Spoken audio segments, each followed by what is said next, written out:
Dieser Kurs wurde im Rahmen eines von der Europäischen Kommission und dem Erasmus+-Programm kofinanzierten Projekts entwickelt. Dieses Projekt mit dem Titel Peer- und Teamsupport bei psychischer Gesundheit, Genesung durch die Stimme des Benutzers, brachte Partner aus Belgien, Frankreich, Deutschland, Norwegen, Spanien, Rumänien und Kanada zusammen. Der kürzere Titel lautet Tuto3Pet-Projekt. Peer Support wächst. Peer Support ist die Hilfe, die sich Peers, also Menschen aus ähnlichen Situationen, gegenseitig leisten können. Immer mehr Peer Support-Mitarbeiter sind in multidisziplinären Teams tätig, insbesondere in Programmen und Diensten für psychische Gesundheit und Sucht. Diese Bewegung bringt mehrere Herausforderungen mit sich, die mit der Anerkennung der Fähigkeiten und Kompetenzen von Peer Support-Mitarbeitern, ihrer Ausbildung, der Vorbereitung von Teams, die Peer Support-Mitarbeiter einstellen möchten, und schließlich der Strukturierung von Peer Support-Mitarbeiterverbänden zusammenhängen. Um diese Herausforderungen zu meistern, brachte das Projekt und die Partnerschaft von Tuto3Pet Verbände von Peer Support-Mitarbeitern im Bereich psychische Gesundheit und Sucht sowie Partner aus der Berufs- und akademischen Welt zusammen. Aufbauend auf der Expertise von Peer Support-Mitarbeitern haben die Partner eine gemeinsame Vision und praktische Tools entwickelt, die die Entwicklung und Professionalisierung des Peer Support-Ökosystems unterstützen. Diese Tools stehen Peer Support-Mitarbeitern und Fachleuten aus allen Ländern über diesen großen offenen Online-Kurs zur Verfügung. Das TU3Pet-Projekt ist in die folgenden 5 Arbeitsachsen gegliedert. 1. Kompetenzen. Peer Support-Mitarbeiter nutzen nicht nur ihre Genesungsgeschichte und die Expertise, die sie in diesem Bereich erworben haben, sondern setzen in ihrem Beruf auch eine beträchtliche Anzahl von Fähigkeiten und Kompetenzen ein: Selbstbeobachtung, zwischenmenschliche Fähigkeiten, Teamfähigkeit und so weiter. Diese Kompetenzen und Fähigkeiten, die manchmal als Soft Skills betrachtet werden, sind jedoch nicht immer explizit. Darüber hinaus ist ihre Beschreibung nicht Gegenstand eines internationalen Konsenses. Einer der ersten Arbeitsbereiche des Projekts bestand darin, die verwendeten Kompetenzen und Fähigkeiten zu identifizieren, um daraus einen gemeinsamen Kompetenzrahmen abzuleiten.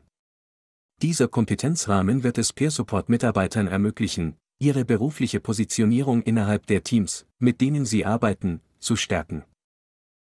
2. Schulung. Es gibt viele Schulungskurse für Peer Support-Mitarbeiter. Sie haben sehr unterschiedliche Formate, Methoden und Modalitäten. Das Projekt hat Empfehlungen zur Arbeit mit dem Kompetenzrahmen in bestehenden oder zukünftigen Schulungskursen erarbeitet. Da die Schulung oft eine Voraussetzung für Teams ist, die einstellen möchten, ist es entscheidend, dass die erforderlichen Fähigkeiten und die Art und Weise, wie sie erarbeitet werden, auf der Praxis der Peer Support-Mitarbeiter selbst basieren. 3. Teamvorbereitung.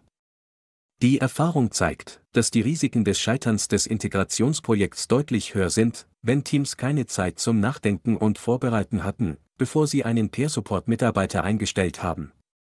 Aus diesem Grund hoffen die Partner, die bereits verfügbaren Methoden, Schulungen und angepassten Tools des belgischen Partnerverbands für Peer- und Teamunterstützung internationalisieren zu können. Außerdem werden Schulungen zu Genesung und Peer Support für Krankenpflegeschüler entwickelt, um sie so früh wie möglich zu sensibilisieren. 4. Entwicklung von Verbänden für Peer Support-Mitarbeiter. Die meisten der am Projekt beteiligten Verbände sind klein und stehen bei ihrer Entwicklung und Professionalisierung vor denselben Herausforderungen. Die Partnerverbände haben ihre Betriebs- und Governance-Methoden verglichen, um voneinander zu lernen. Sie werden weiterhin die Tools und Methoden austauschen, die sie zur Unterstützung von Peer Support-Mitarbeitern in diesem Bereich verwenden, mit dem Ziel, eine gemeinsame Vision und einen Diskurs für öffentliche Behörden zu entwickeln, um die Verbreitung von Praktiken zu fördern, die auf persönliche Genesung und Peer Support ausgerichtet sind. 5. MOOC. Der erste Schritt bestand darin, den bereits bestehenden RECOF 101 MOOC über die Grundlagen der Genesung aus dem Französischen ins Englische, Deutsche, Norwegische, Rumänische und Spanische zu übersetzen. Um die Errungenschaften des Tuto3Pet-Projekts dann allen an Peer Support Interessierten zugänglich zu machen, seien es Peer Support-Mitarbeiter, Studenten und Fachleute für psychische Gesundheit oder Sucht, Trainer, Verbände, Behörden und andere, haben die Partner diesen ergänzenden Peers 101 MOOC erstellt. Der MOOC RECOF 101 über die Grundlagen der Genesung ist in 10 Kapitel gegliedert, die den einzelnen Dimensionen der Arbeitsdefinition der Genesung entsprechen, die die Substance Abuse and Mental Health Services Administration, SAMSA, auf der Grundlage eines breiten Konsenses unter Menschen in Genesung und ihre Angehörigen, Peer-Unterstützer, Kliniker, Fürsprecher, politische Entscheidungsträger und andere. Ebenso ist dieser große offene Online-Kurs in 12 Kapitel gegliedert, die jeweils einer Kategorie der gleichen SAMSA-Kernkompetenzen für Peer-Helfer in der psychiatrischen Versorgung oder bei Suchterkrankungen entsprechen. Jedes Kapitel ist in 5 Abschnitte unterteilt. Um dem Grundsatz zu entsprechen, dass die erforderlichen Fähigkeiten und die Art und Weise, wie sie erarbeitet werden, auf der Praxis der Peer-Support-Mitarbeiter selbst basieren sollten, enthält Abschnitt 1 jedes Kapitels ein ausführliches Interview mit Peer-Support-Mitarbeitern aus verschiedenen Ländern. Diese Interviews wurden in den jeweiligen Landessprachen dieser Peer-Support-Mitarbeiter geführt. Im Lichte der 12 Kategorien von Kernkompetenzen wurden sie gebeten, über ihre Arbeit und ihre Leidenschaft als Personen in Genesung und Peer-Support-Mitarbeiter zu sprechen, aber auch über ihre Hoffnungen und die Herausforderungen, denen sie gegenüberstehen. Abschnitt 2 jedes Kapitels ist eine Zusammenfassung von Abschnitt 1. Diese Abschnitte 2 sind im Text- und Videoformat verfügbar, und zwar in allen Sprachen, die in diesem ehrgeizigen Projekt vertreten sind. Beachten Sie, dass es möglich ist, die Bitrate der Videos auf YouTube zu variieren. Abschnitt 3 hebt dann andere vorhandene Schulungen oder externe Ressourcen hervor. Tatsächlich erhebt dieser Peers 101 MOOC nicht den Anspruch, alle Bedürfnisse abzudecken.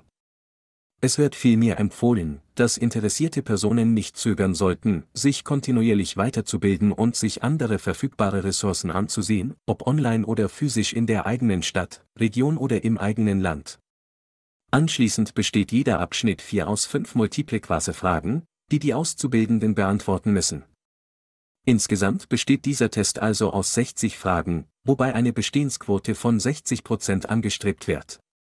Die Fragen decken die Abschnitte 2 und 3 jedes Kapitels ab. Schließlich ist Abschnitt 5 eine offene Frage, die die Auszubildenden in ihrer jeweiligen Landessprache für sich selbst oder in kleinen Gruppen unter Anleitung erfahrener Peer-Support-Mitarbeiter beantworten und diskutieren können. Diese offenen Fragen decken Fähigkeiten ab, die in 12 Kategorien unterteilt sind. Damit Sie klar im Gedächtnis und vor Augen haben, beginnt jedes Video in Abschnitt 2 damit, sie auf dem Bildschirm anzuzeigen. Willkommen beim Peers 101 MOOC über die Grundlagen der Peer-Begleitung.